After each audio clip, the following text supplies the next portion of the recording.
Virtues. The true path of upright living in the light of the Grail Message. Foreword. The forgotten meaning of virtue. Why humanity confuses virtues with conventions. The Grail Message is a guide to living virtuously.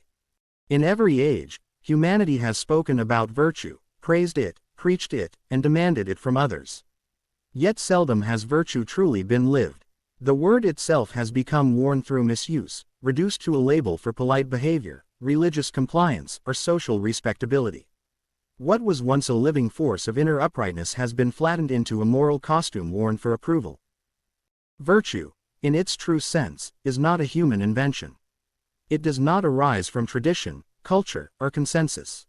It is not created by commandments, nor sustained by praise or fear of punishment. Virtue is the natural expression of a human being who stands in harmony with the laws of creation.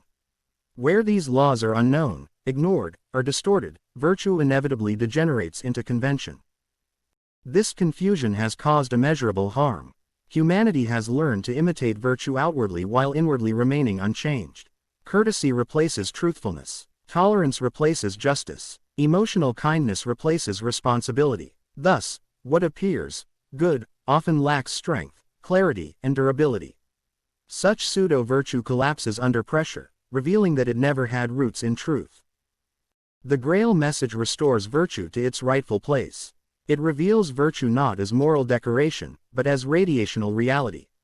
Every true virtue radiates from the soul and carries consequences, uplifting when lawful, destructive when falsified. Through this light, virtue is no longer vague or sentimental. It becomes precise, exact, and measurable by its effects. This book is written as a call to remembrance. Not a nostalgic return to old moral codes, but a reawakening to the living laws that eternally govern human existence. Only by rediscovering virtue as lawful alignment can humanity regain inner stability, clarity, and peace. Introduction. The essence of virtue. What virtue really is. Alignment with law and truth. Virtues as radiational qualities of the soul. The consequences of misunderstood virtues. Virtue is alignment, nothing more, and nothing less. Where a human being aligns his will, thoughts, and actions with the laws of creation, virtue arises naturally, without effort or display. Where this alignment is absent, virtue cannot be manufactured, no matter how refined the behavior or noble the language. This truth contradicts many cherished assumptions. Humanity prefers to define virtue emotionally: kindness without discernment, forgiveness without justice, humility without responsibility. Yet such qualities, detached from lawfulness, lose their substance. They become unstable, contradictory, and often harmful. What feels good may not be good. What appears loving may weaken rather than strengthen. In the light of the Grail Message, virtues are not abstract ideals but radiational qualities of the soul. They arise from inner purity, clarity of will, and truthfulness of intention. Just as physical objects emit measurable effects, so too does the inner state of a human being radiate influence into his surroundings. Virtues strengthen, order, and uplift. False virtues confuse, soften, and dissolve structure. This explains why misunderstood virtues lead to suffering. When justice is replaced by indulgence, wrongdoing multiplies. When humility is mistaken for self-degradation, dignity is lost. When love becomes emotional attachment, bondage replaces freedom. Humanity then wonders why good intentions produce destructive outcomes. The purpose of this book is not to invent new virtues, but to clarify existing ones. It seeks to strip away emotionalism, intellectual distortion, and cultural overlays, revealing virtue as it truly is, a living expression of lawful existence. Through this clarification, the reader is invited not merely to understand virtue, but to become virtuous in the truest sense: firm, clear, responsible, and inwardly free. In an age where words are cheap and appearances deceptive, true virtue stands quietly, radiating strength without announcement. It neither demands recognition nor fears rejection. It endures because it is rooted in law. This is the path the Grail Message opens once more: a return from moral confusion to living clarity, from imitation to authenticity, from convention to truth. Part 1. The Foundation of Virtues. Why virtues are the pillars of the human being. Virtues are not ornaments added to human character, nor are they optional refinements for those seeking moral admiration. In the light of the Grail message, virtues are revealed as structural necessities for the human being who wishes to stand firmly within creation. Just as a building collapses when its pillars are weak or decorative rather than load-bearing, so does human life collapse into confusion, suffering, and inner instability when virtues are misunderstood or replaced with conventions. Virtues are pillars because they carry weight. They carry responsibility, consequence, radiational effect, and destiny. They are not passive qualities, they are active forces that shape the soul's movement through life. Every decision, every thought, every relationship is supported, or undermined, by the presence or absence of true virtues. This part lays the foundation by clarifying what virtues truly are, where they originate, and how they function. Without this foundation, later discussions of specific virtues would rest on sand. Only when virtues are understood as lawful expressions of the divine order can they be lived authentically and consistently. Chapter 1. Virtues as expressions of the true law. How virtues reflect the divine order. Distinguishing real virtues from social pretenses. Virtues do not originate in human opinion, cultural agreement, or religious tradition. They arise from the immutable laws of creation. These laws operate independently of whether humans recognize them, believe in them, or obey them. Virtues are simply the human expression of these laws in lived form. Truthfulness, for example, is not a virtue because society praises honesty.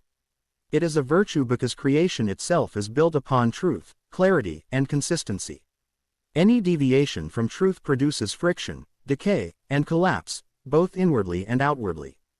Thus, truthfulness is not a moral decoration, it is alignment with the structure of reality itself. In this light, virtues are not invented, they are recognized. The human being does not create virtue but discovers it by observing how life functions lawfully. Justice, responsibility, humility, and purity are reflections of the way creation sustains harmony. When humans live in accordance with these principles, life flows. When they violate them, suffering follows with mathematical precision. Social pretenses arise when virtues are detached from law and reduced to appearances. Politeness replaces truthfulness. Tolerance replaces justice. Emotional sympathy replaces responsibility. Such substitutes may look virtuous, but they lack inner substance. They do not carry radiational strength because they are not rooted in law. True virtue does not seek approval. It stands even when misunderstood, opposed, or ridiculed. Social pretenses, on the other hand, depend entirely on external recognition. Where virtue flows from inner alignment, pretense flows from fear, vanity, or conformity. Chapter 2. The relationship between will, thought, and virtue. How conscious will produces upright qualities. Why mere habit is not virtue. Virtue begins before action. It begins in will. Will is the directing force of the human spirit, and from it arise thoughts, words, and deeds. Where the will is impure, no outwardly good behavior can be truly virtuous. Where the will is upright, even simple actions carry radiational clarity. Thought is the bridge between will and action. Thoughts shape the form through which will expresses itself. Repeated thoughts solidify tendencies, and tendencies crystallize into character. Thus, virtue is not a momentary act but a state of inner orientation. Habit, often mistaken for virtue, lacks this conscious alignment. A person may habitually give, speak kindly, or follow rules without inner recognition. Such behavior may benefit society temporarily, but it does not strengthen the soul. The moment circumstances change, habit collapses because it has no inner root. Virtue requires conscious decision. Each time a human being chooses truth over convenience, justice over comfort, or responsibility over avoidance, the will is strengthened. Over time, virtue becomes stable not because it is automatic, but because it is deeply anchored. The Grail message emphasizes that humans are not judged by isolated actions but by the direction of their will. A single failure does not destroy virtue if the will remains upright and corrective. But repeated compromise of will erodes virtue, even if outward behavior appears acceptable. Chapter 3. Radiational influence of virtues. How virtues affect the soul and environment. The invisible power of upright qualities. Everything that exists radiates. Thoughts radiate. Emotions radiate. will radiates. Virtues, being expressions of lawful will, radiate order, calm, and clarity. This radiational effect extends far beyond the individual who lives them. A truthful human being does not merely avoid lying, they create an atmosphere where deception struggles to survive. A just human being does not merely act fairly, they stabilize relationships and environments by their presence alone. Virtues strengthen not only the individual soul but the surrounding world. Conversely, false virtues radiate confusion. Sentimental goodness weakens moral clarity. Tolerance without truth encourages decay. Emotional compassion without responsibility enables harm. These radiations may feel pleasant temporarily, but they undermine long-term stability. The soul itself is shaped by what it radiates. Virtues refine and lighten the soul, making it receptive to higher guidance. False virtues weigh it down, entangling it in contradiction and self-deception. Thus, virtue is not only ethical, it is spiritually formative. This radiational law explains why words alone cannot teach virtue. It must be lived. The soul recognizes virtue not through argument but through resonance. Where virtue is present, there is a sense of inner rightness that needs no explanation. Chapter 4. Purity, Truth, and Responsibility as Core Virtues. Why these form the foundation for all others. How lack of them distorts every action. All virtues rest upon three foundational pillars: purity, truth, and responsibility. Without these, no other virtue can exist in authentic form. Purity refers not to moral perfection but to clarity of will. A pure will is undivided, not mixed with hidden motives. Where purity is lacking, even generous actions carry self-interest, and even courage becomes recklessness. Truth is the alignment of inner and outer life. Without truth, justice becomes manipulation, love becomes possession, and humility becomes performance. Truth anchors the soul in reality rather than illusion. Responsibility is the acceptance of consequence. It is the recognition that every thought, word, and action sets something in motion that will return. Without responsibility, virtues dissolve into sentiment and excuse-making. When these three are present, other virtues naturally unfold. When they are absent, even well-intentioned actions produce harm. This is why so much suffering arises from good intentions. They lack foundational virtue. Chapter 5. The Interconnection of Virtues. How one virtue supports and strengthens others. The holistic nature of living uprightly. Virtues do not exist in isolation. They form an organic whole, each supporting and correcting the others. Courage without humility becomes aggression. Compassion without justice becomes indulgence. Discipline without love becomes rigidity. True virtue is balanced because it arises from law, and law is harmonious. When one virtue weakens, others soon follow. When one is strengthened, others are naturally reinforced. This interconnectedness reveals why selective virtue is dangerous. Humans often choose virtues that suit their temperament while neglecting others. But selective virtue is incomplete and unstable. Upright living requires wholeness, not preference. The Grail Message calls humanity back to this holistic understanding. Virtue is not about being good in fragments but about becoming internally coherent. When thought, feeling, and will move in the same lawful direction, the human being becomes a pillar, stable, clear, and reliable. Thus, virtues are not burdens imposed from above. They are the architecture of true freedom. Only the virtuous human being is inwardly free, because only they move in harmony with the laws that sustain life. Part 2. Common misconceptions about virtue. Where humanity goes wrong in understanding moral qualities. Chapter 6. Confusing virtue with social approval. How public recognition distorts true virtue. One of the gravest distortions of virtue in human understanding is the belief that virtue is confirmed by applause, approval, or recognition from others. Humanity has gradually shifted its moral compass away from inner lawfulness toward outer validation. What is praised is assumed to be virtuous, what is criticized is assumed to be wrong. This inversion has led to widespread moral blindness. True virtue does not arise from how an action appears, but from why it is done and from what inner attitude it springs. An action may receive admiration and yet be inwardly hollow, driven by ambition, fear, vanity, or desire for acceptance. Such an act carries no radiational strength of virtue, even if it conforms outwardly to moral norms. The Grail Message clarifies that virtue is independent of witnesses. It stands firm whether seen or unseen. A truly virtuous human being would act uprightly even if misunderstood, ignored, or opposed. The moment an action depends upon recognition for its continuation, it has already departed from the ground of virtue. Social approval is unstable, shifting with trends, moods, and collective error. Virtue, however, is rooted in unchanging law.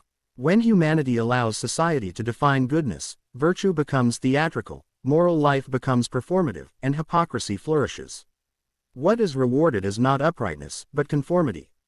Thus, the seeker of virtue must learn to step inward rather than outward. The question must no longer be, what will people think? But, is this lawful, pure, and true before creation? Only then can virtue regain its living power. Chapter 7. Emotionalism and the Illusion of Goodness. Sentimentality mistaken for moral strength. Another profound misconception is the belief that strong emotions, especially sympathy, pity, or tenderness, are signs of virtue. Modern humanity has elevated feeling above recognition, assuming that intense emotion automatically indicates goodness. This error has produced a softness that lacks clarity, courage, and justice. Emotion is reactive. It fluctuates with mood, circumstance, and personal bias. Virtue, by contrast, is steady, clear, and law-bound. It does not sway with sentiment. Where emotionalism rules, virtue weakens, because decisions are made to soothe feelings rather than to uphold truth.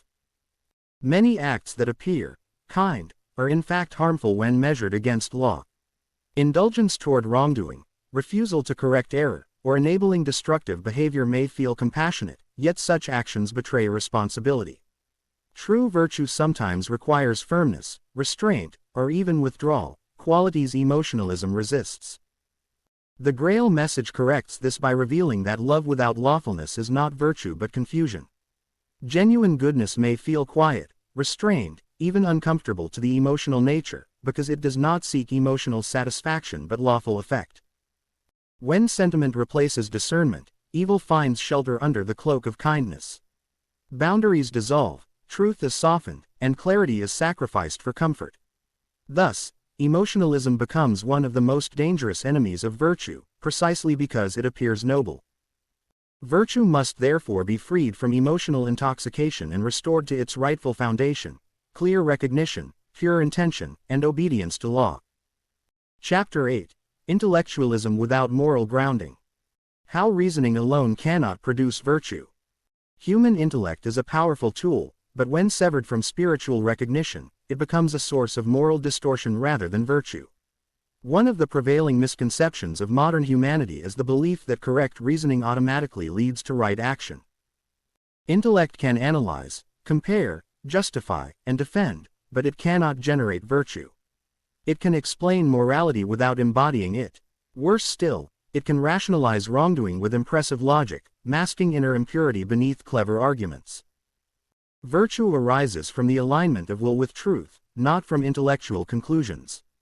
A person may intellectually know what is right and still act wrongly, because knowledge without inner commitment has no radiational force. The Grail Message emphasizes that recognition must descend into the will to become living virtue. When intellect dominates, virtue becomes conditional, dependent on advantage, efficiency, or personal interpretation. Law is bent to suit circumstances. What should be upright becomes negotiable. In this way, intellectualism dissolves the firmness that virtue requires. True virtue uses intellect as a servant, not as a master. Reason clarifies how to act, but the spirit determines whether the action is lawful. Where intellect reigns alone, pride grows, humility fades, and virtue becomes an abstract concept rather than a lived reality. Thus, humanity must relearn that virtue is not constructed through thought, but expressed through obedience to inner recognition. Chapter 9. Ego and False Virtue. Pride, vanity, and self-interest masquerading as uprightness. Perhaps the most subtle and dangerous misconception about virtue is false virtue, actions that appear upright but are rooted in ego. Pride often disguises itself as morality, wearing the language of virtue while serving self-glorification. False virtue seeks to be seen as good rather than to be good. It delights in comparison, judgment, and moral superiority. It corrects others harshly while excusing itself silently. It performs sacrifice only when admired and withdraws goodness when unrecognized.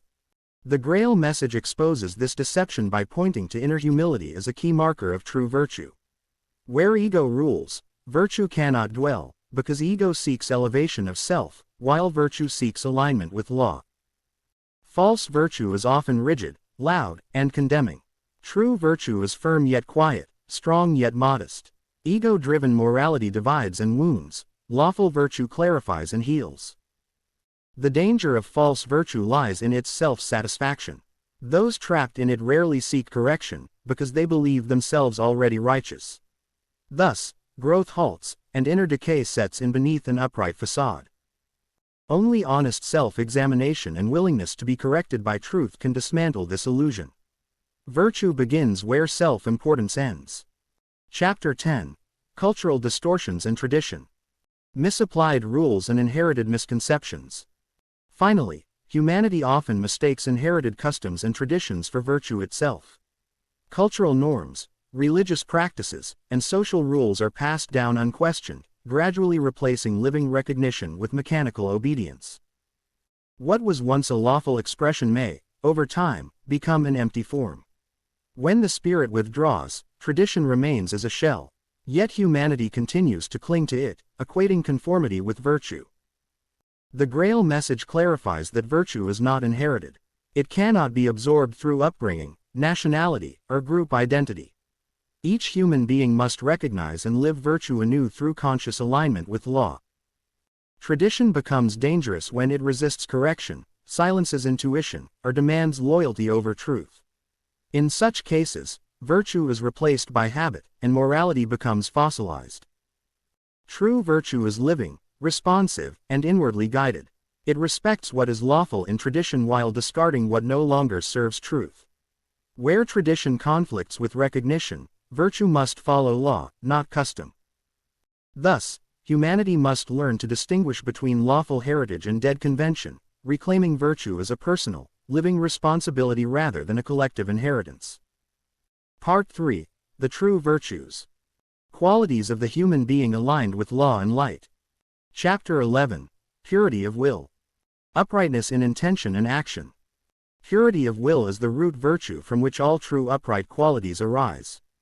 It does not concern outward appearance or correctness of behavior, but the inner direction of a person's wanting.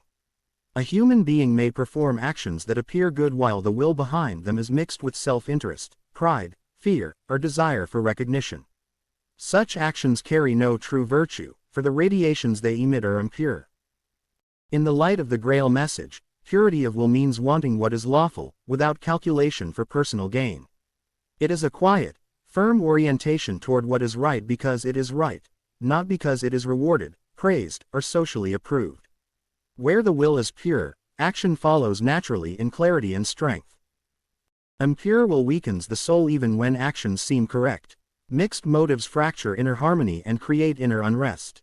Purity, by contrast, unifies thought, feeling, and action into one clear direction. This unity gives rise to inner peace and strength. Thus, virtue begins not with effortful moral striving, but with honest inner alignment. Whoever purifies the will purifies the entire life. Chapter 12. Truthfulness and Honesty. The backbone of spiritual and moral life. Truthfulness is not merely refraining from lies, it is living in accordance with reality as it is, without distortion, evasion, or self-deception. A person may speak factual words yet live untruthfully by refusing to see motives, consequences, or errors within themselves. Honesty begins inwardly. It requires the courage to look at oneself without excuses. This inner truthfulness is the foundation of all outer integrity. Without it, even well-intended efforts collapse into illusion. In the Grail Message, truthfulness carries a powerful radiational force. Truth clarifies, liberates, and strengthens. Falsehood, whether spoken, thought, or lived, creates confusion and binds the soul. Every compromise with untruth weakens the inner structure of the human being. True honesty does not accuse others nor display harshness. It is quiet, steady, and respectful of law. Those who live truthfully become reliable pillars in their surroundings, not through assertion, but through radiational clarity. Chapter 13. Justice and Fairness. Virtue is the expression of divine love and law. Justice is often misunderstood as severity or punishment. In truth, justice is exactness in accordance with law. It neither favors nor condemns, it gives each cause its rightful effect. In the light, justice is an expression of love, not emotional love, but law-bound love that maintains order, balance, and responsibility. Where justice is absent, chaos and suffering follow, regardless of good intentions. A just human being does not bend truth to spare feelings, nor do they act harshly out of principle. They recognize that true help sometimes requires firmness, and that indulgence toward wrong is cruelty toward both the individual and the whole. Justice demands self-application before outer application. Whoever demands fairness from others must first live fairly within themselves, in judgment, expectation, and conduct. Chapter 14. Humility and Obedience to Higher Law. Recognizing one's place in creation. Humility is not self-degradation or weakness. It is clear recognition of one's position within creation. The humble person knows that they are neither the center nor the judge of existence, but a responsible participant within lawful order. True humility opens the door to obedience, not to human authority, but to divine law. Obedience to law is freedom, for it aligns the human being with forces that support, uplift, and protect. Pride, by contrast, isolates. It places personal opinion above truth and leads inevitably to error. Pride resists correction and therefore cannot grow. Humility listens. It observes. It adjusts. Through humility, the human being becomes teachable, not by people, but by life itself. Chapter 15. Courage and Perseverance. Standing upright in trials. Courage is not aggression or defiance. It is the quiet strength to remain upright when comfort, approval, or safety are threatened. True courage is inwardly calm and outwardly firm. Perseverance complements courage. Many begin well but falter when effort becomes constant or results are delayed. Perseverance holds to what is recognized as right, independent of outcome. In the Grail Message, perseverance strengthens the spirit's connection to light. Each steadfast decision deepens inner firmness. Trials are not punishments but tests of alignment. Those who endure without bitterness, resentment, or complaint refine their virtues into unshakable strength. Chapter 16.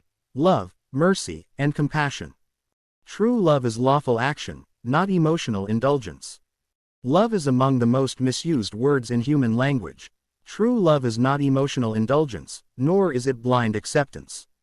Love acts lawfully. It protects truth, encourages growth, and refuses to support wrongdoing. Mercy does not abolish responsibility. Compassion does not excuse error. Where these virtues are separated from law, they degenerate into weakness and harm. In the light, love is clarity combined with goodwill. It desires the true good of another, even when that good is uncomfortable. Sentimental pity weakens both giver and receiver. Lawful compassion strengthens both. Chapter 17. Responsibility and Accountability. Living in full recognition of consequences. Responsibility is the willingness to stand behind one's thoughts, words, and actions, knowing they carry effects. It is a mark of maturity and spiritual adulthood. Irresponsibility often hides behind ignorance, excuses, or blame. Yet every human being is accountable for what they emit into the world, whether consciously or not. The responsible person does not fear consequences, they respect them. This respect brings carefulness, sincerity, and reliability. Freedom without responsibility is destruction.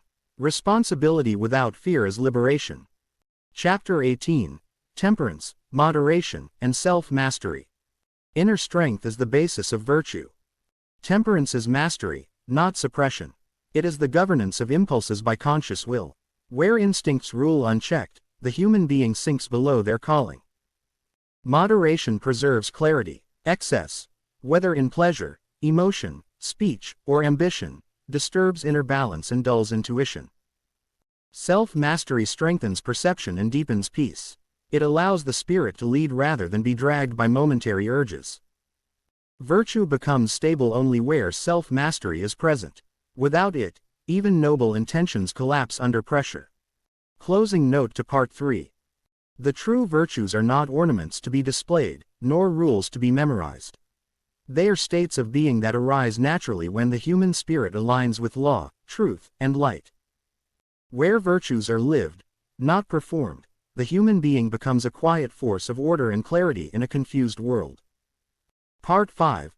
Virtues in Daily Human Life. Where inner qualities become living reality. Chapter 25. Virtues in Thought, the Hidden Battlefield. Virtue does not begin in action, it begins silently in thought.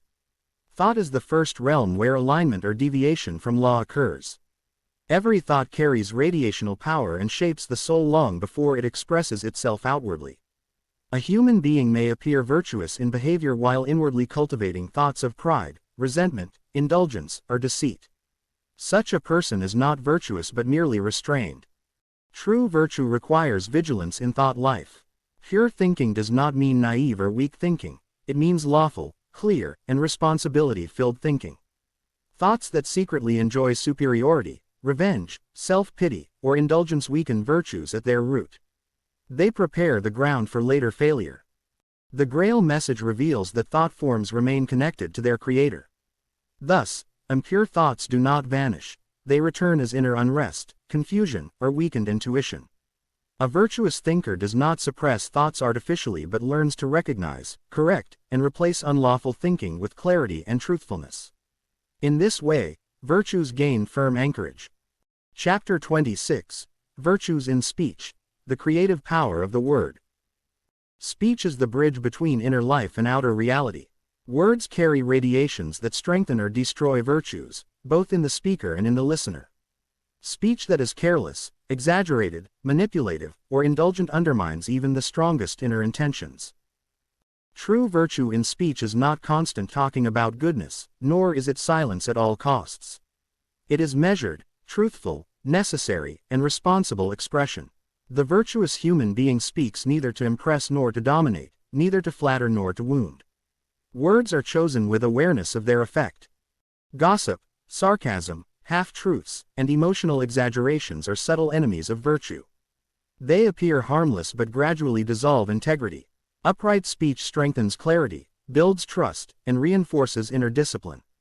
Where speech becomes pure, virtues gain stability and radiational strength. Chapter 27. Virtues in Action, where inner alignment is tested. Action is the final proving ground of virtue. Here, all inner claims are tested. No amount of inner aspiration compensates for repeated unlawful action. Conversely, no flawless action remains virtuous if it is driven by false motives. Virtuous action arises naturally when thought, will, and intuition are aligned. It does not require heroics or dramatic gestures. Often it manifests in small, consistent acts of responsibility, fairness, restraint, and courage. The light measures virtue not by scale but by lawfulness. Actions driven by fear of punishment or desire for praise do not strengthen virtue. Only actions chosen freely in recognition of law build true moral substance. Every lawful action reinforces the soul's capacity for uprightness and prepares it for greater responsibility. Chapter 28. Virtues under Pressure and Opposition. Virtues reveal their true strength when challenged. Comfort does not test virtue, resistance does. When virtues are practiced only under favorable conditions, they remain fragile and conditional. Pressure exposes hidden weaknesses, impatience, pride, fear, or resentment. These moments are not failures but opportunities for clarification. The virtuous human being does not justify wrongdoing under pressure but recognizes testing as part of growth. Endurance without bitterness, firmness without aggression, and clarity without hardness are signs of mature virtue. Through such trials, virtues become anchored, no longer dependent on external approval or ease. Chapter 29. Virtues and Responsibility Toward Others. Virtue is not isolation, it radiates outward and influences the environment. Yet true virtue does not impose itself or moralize. It teaches through example, not domination. Correcting others requires humility and clarity. Virtue never humiliates, manipulates, or coerces. It recognizes the limits of responsibility. Each human being must choose alignment freely. Interference beyond rightful boundaries becomes violation, not virtue. True virtues respect freedom while remaining unwavering in lawfulness. They offer guidance when permitted and withdraw when rejected, trusting the working of the law rather than personal control. Chapter 30. Virtues is a lifelong path, not a destination. Virtue is not a fixed state achieved once and for all. It is a living path requiring continuous attentiveness. Each day presents new situations that demand renewed clarity and decision. Complacency is one of the greatest dangers to virtue. When a person begins to assume their uprightness, decline sets in. Continuous self-examination, humility, and openness to correction preserve moral vitality. The virtuous life is not heavy or joyless. It brings inner freedom, calmness, and strength. It aligns the human being with the lawful flow of creation and prepares the spirit for higher responsibility beyond earthly existence. Conclusion. The virtuous human being is a bearer of light. True virtue is not decoration, it is radiational strength. It does not seek recognition, admiration, or reward. It stands quietly, firmly, and lawfully in a confused world. The virtuous human being becomes a point of order amid disorder, a source of calm amid chaos, and a silent witness to truth. Such a person does not need to argue for virtue, its presence speaks through consistency and clarity. Virtue protects the soul, sharpens intuition, and opens the path toward true spiritual maturity. Where virtue lives, fear loses its grip, and confusion dissolves. Epilogue. The coming separation of true and false virtues. The age of borrowed virtue, public morality, and emotional goodness is ending. What remains will be tested by law, not by opinion. Only virtues rooted in purity of will, truthfulness, responsibility, and humility will endure. Pretended virtues, those built on ego, tradition, or sentiment, will collapse under the weight of reality. The coming purification does not destroy virtue, it reveals it. In that light, only the truly upright will stand unshaken. Appendix. Practical tools for cultivating true virtues. 1. Meditations for inner purity and moral clarity. Quiet daily contemplation on intention, responsibility, and alignment with law.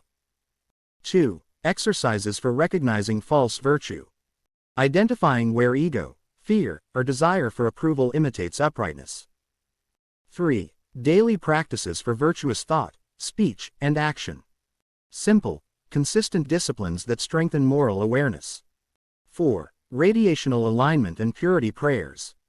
Turning inward toward humility, clarity, and lawful will. 5. Weekly journaling for responsibility and growth.